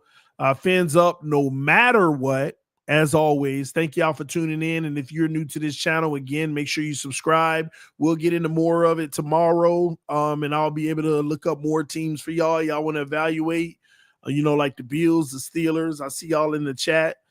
We could do that tomorrow. All right. So remind me then. Thank y'all so much again for tuning in. I appreciate you. And Fins up says Rogers to San Francisco.